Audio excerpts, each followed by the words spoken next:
So I looked at the bio, and let me tell you a couple of things about Danny that aren't in the bio.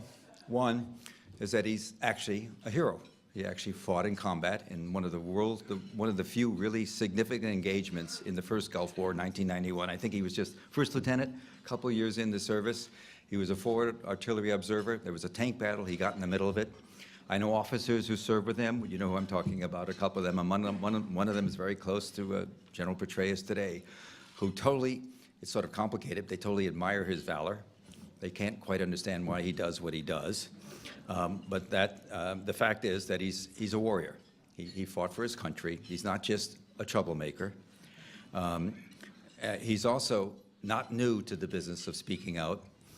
He told me just a few moments ago, he's done 7 articles in the Armed Forces Journal. As you know, it was an article in the Journal and an interview with the New York Times that got this current thing going, deservedly so. But he's been there for years. I ran into, what, 4, 5, 6 years ago, we had lunch and pissed and moaned about, was it Iraq? Who knows? It could have been Iraq. It could have been anything. It could have been Afghanistan. It could have been anything. And so he's been doing it for a long time, and he's been putting, it's just a simple thing. There are some people who I admire deeply in the military who actually take an oath of office to the Constitution and mean it.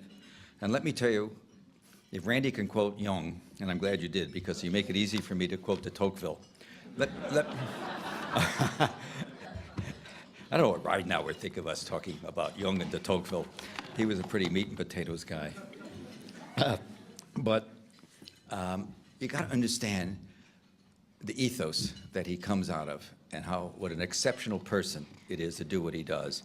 And don't ask me why I know this stuff, but in Book 2, Chapter 22, in his famous book, Democracy in America, there's a chapter called Why Democratic Nations Naturally Desire Peace and Democratic Armies War. And here's what he says.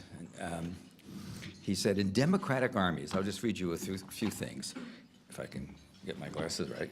In democratic armies, all the soldiers may become officers, which, as opposed to the royalty and the noblesse oblige of the European armies, which makes the desire of promotion general and immeasurably extends the bounds of military ambition. The officer, on his part, sees nothing that naturally and necessarily stops him at one grade more than another. And each grade has immense importance in his eyes because his rank in society almost always depends on his rank in the army. Among democratic nations, it often happens that an officer has no property but his pay, and no distinction but that of military honors. Consequently, as often as his duties change, his fortune changes, and he becomes, as it is, a new man. In democratic armies, the desire of advancement is almost universal. It is ardent, tenacious, perpetual. It is strengthened by all other desires and extinguished only with life itself. We thus arrive at this singular consequences, that of all armies, those most ardently desirous of war are democratic armies, and of all nations, those most fond of peace are democratic nations. And what makes these facts more extraordinary is that these contrary effects are produced at the same time by the principle of equality.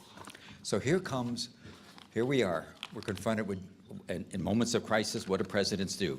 Presidents always turn to the generals, because the generals will tell us always that the war is going well. That's why we have Bush telling us how wonderful Petraeus was, and that's why we have Obama telling us how wonderful Petraeus is. And so how extraordinary it is for someone to, we're talking hundreds of years ago, to fly in the face of all this history. There's a very rare man, and that's why I'm so happy he won that award. Where are you? Okay, buddy.